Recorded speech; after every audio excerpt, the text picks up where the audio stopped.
ഈശോ മിശിഹായ്ക്ക് സ്തുതിയായിരിക്കട്ടെ. ഈശോ നമ്മളെല്ലാവരെയും സമൃദ്ധമായി അനുഗ്രഹിക്കട്ടെ. നമുക്ക് നോമ്പുകാല ചിന്തകളിലേക്ക് കിടക്കാം. ഇന്ന് നമുക്ക് വിശുദ്ധ മത്തായിയുടെ സുവിശേഷത്തിലെ 6-ാം അധ്യായത്തിലെ 3-4 തിരുവചനങ്ങൾ വായിക്കാം. നീ ധർമ്മദാനം ചെയ്യുമ്പോൾ അത് രഹസ്യമായിരിക്കേണ്ടതിന് നിന്റെ വലത്ത് കൈ ചെയ്യുന്നത് ഇടത്ത കൈ അറിയാതിരിക്കട്ടെ. രഹസ്യങ്ങൾ അറിയുന്ന നിന്റെ പിതാവ് നിനക്ക് പ്രതിഫലം നൽകും. Praise the Lord. നോമ്പാചരണത്തിൻ്റെ 3 തൂണുകളായി ധർമ്മദാനം, പ്രാർത്ഥന, ഉപവാസം എന്നിവ കത്തോലിക്ക സഭയിൽ പരമ്പരാഗതമായി പരിഗണിക്കപ്പെടുന്നുണ്ട്. അടുത്ത കാലത്ത് ഫ്രാൻസിസ് മാർപ്പാപ്പ ഇക്കാര്യം പ്രത്യേകം അനുസ്മരിക്കുകയുണ്ടായി. ക്രിയാത്മകമായ സ്നേഹത്തിൻ്റെ ഒരു പ്രകടനമാണ് ധർമ്മദാനം. ആവശ്യം അനുഭവിക്കുന്നവരുമായി സമ്പത്ത് പങ്കുവയ്ക്കുക ആദിമ ക്രൈസ്തവ സമൂഹത്തിൻ്റെ ഒരു പ്രത്യേക മുഹമ്മദിയായിരുന്നു പങ്കുവയ്ക്കുന്ന സ്നേഹം. അപ്പോസ്തലന്മാരുടെ പുസ്തകത്തിൽ 2-ാം അധ്യായത്തിൽ 40 മുതൽ 46 തിരുവചനങ്ങൾ വ്യക്തമായി ഇതിനെക്കുറിച്ച് പ്രതിപാദിക്കുന്നുണ്ട്. എല്ലാ മതങ്ങളും നിർദ്ദേശിക്കുന്നതാണ് ധർമ്മദാനം. ഈ പേര് തന്നെ ശ്രദ്ധേയമാണ്. ദാനം ചെയ്യുക എന്നത് ധർമ്മമായി, കടമയായി പരിഗണിക്കണം എന്നാണല്ലോ അത് അനുസ്മരിക്കുന്നത്. ലാഭവിഹിതം ദാനമായി നൽകുന്ന സക്കാത്ത് നിയമം ഇസ്ലാം മതം കർശനമായി അനുശാസിക്കുന്നുണ്ട്. ദരിദ്രർക്ക് ദാനം ചെയ്യുന്നത് ഒരു സൽകൃത്യവും കടമയുമായി പൊതുവെ കരുതപ്പെടുന്നു. യേശു നൽകുന്ന പുതിയ നിയമത്തിൽ ധർമ്മദാനത്തിന് വലിയ പങ്കുണ്ട്. അതേസമയം യേശു അവതരിപ്പിക്കുന്ന നിയമത്തിൻ്റെ പുതുമ പ്രത്യേകം ശ്രദ്ധ അറിയിക്കുന്നു. അതാണ് ആരംഭത്തിൽ ഉദ്ധരിച്ച തിരുവചനം നമ്മളെ അനുസ്മരിപ്പിക്കുന്നത്. അതാണ് നീ നിന്റെ ഇടത്ത് കൈ ചെയ്യുന്നത് വലത്ത് കരം അറിയാതിരിക്കട്ടെ. സാപത്തിനും മറ്റു ചില പ്രധാന തിരുനാളുകളിലും ധനികർ ദരിദ്രർക്ക് ദാനം ചെയ്യാറുണ്ടായിരുന്നു.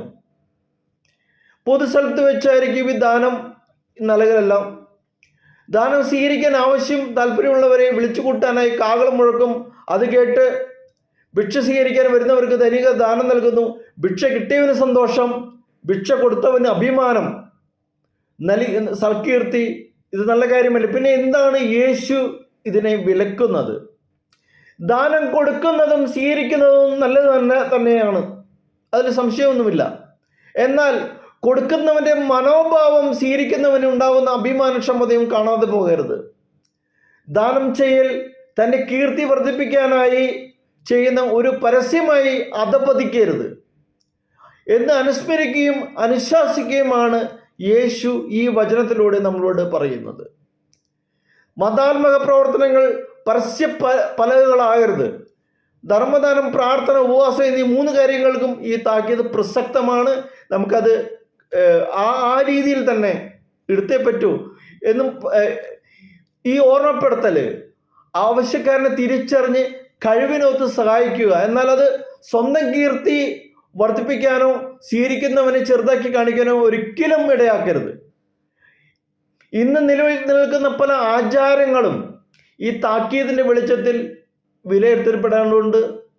കാരണം പള്ളി പെരുന്നാളിനോട് അനുബന്ധിച്ച് നടത്തുന്ന ഊട്ടുനേർച്ചകൾ, വീട് വെച്ചു കൊടുക്കലുകൾ, ഭക്ഷണപ്പൊതി വിതരണം, അന്നദാനം, വസ്ത്രദാനം തുടങ്ങിയ അനേകം ദാനങ്ങൾ ഇന്നുണ്ട്.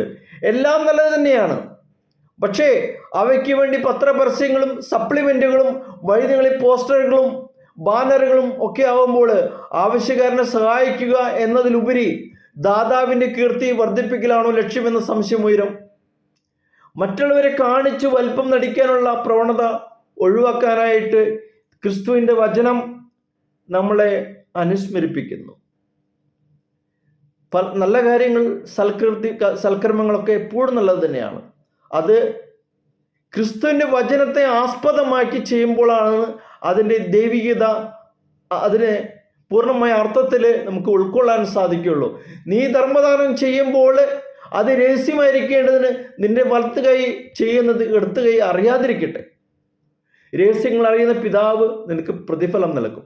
ആ ഒരു ചിന്ത നമുക്ക് മനസ്സിലേക്ക് നോമ്പ് കാലത്ത് കൊണ്ടുവന്ന് നമ്മൾ ചെയ്യുന്ന നല്ല കാര്യങ്ങൾ നമ്മുടെ പിതാവും നമ്മൾ മാത്രം അറിഞ്ഞാൽ മതി. അതിനാണ് പ്രതിഫലം നമുക്ക് നൽകുന്നത്. നമുക്ക് മറ്റോടെന്താണ് നമുക്ക് പ്രതിഫലം ലഭിച്ചു കഴിഞ്ഞു. ബാനറുകളും സപ്ലിമെൻറ്റുകളും തോരണങ്ങളും എല്ലാം കെട്ടി നമ്മളെ സോഷ്യൽ മീഡിയയുടെ കാലമാണ്. എല്ലാതും നമ്മൾ പരസ്യമാക്കി കഴിഞ്ഞാൽ പിന്നെ പിതാവിനോട് വലിയ പ്രസക്തിയൊന്നുമില്ല. അപ്പോൾ നിനക്ക് രഹസ്യങ്ങൾ അറിയുന്ന പിതാവ് നിനക്ക് പ്രതിഫലം തന്നിരിക്കും. മകനെ, മകളെ, ജീവിതകാലത്തിൽ ചെയ്യേണ്ട ഉത്തരവാദിത്തങ്ങളാണ് ധർമ്മദാനം. അത് ചെയ്യുക, അത് ക്രിസ്തുവിൻ്റെ നിയമനത്തിന് വിധേയമായിക്കൊണ്ട് ചെയ്യുക. ഈ നോമ്പുകാലം നമുക്ക് അതിനെക്കുറിച്ചൊരു തിരിച്ചറിവ് തമ്പുരാൻ കർത്താവ് തരട്ടെ. നമുക്ക് നമ്മൾ അതിന് വിട്ടുകൊടുക്കാൻ പൂർണ്ണമായിട്ട് സമർപ്പിക്കാം. നല്ലവനായ യേശുവേ കർത്താവേ, ഞങ്ങൾ ധർമ്മദാനം നടത്തുമ്പോൾ അത് ഞങ്ങളുടെ ഇടത്ത് കൈ ചെയ്യുന്നത് വലത്തുകരം അറിയാതിരിക്കട്ടെ എന്ന തിരുവചനത്തിൽ പൂർണ്ണമായി വിശ്വസിച്ചുകൊണ്ട് കർത്താവെ, സൽകീർത്തികൾ ചെയ്യാനായിട്ട് ഞങ്ങളെ പഠിപ്പിക്കണമേ. അതിനായിട്ട് ഈ നോമ്പ് കാലത്ത് ഞങ്ങളെ ഒരുക്കണമേ. ദൈവമേ, ഞങ്ങളെ ഓരോരുത്തരെയും അനുഗ്രഹിക്കണമേ. ഹല്ലേലൂയ.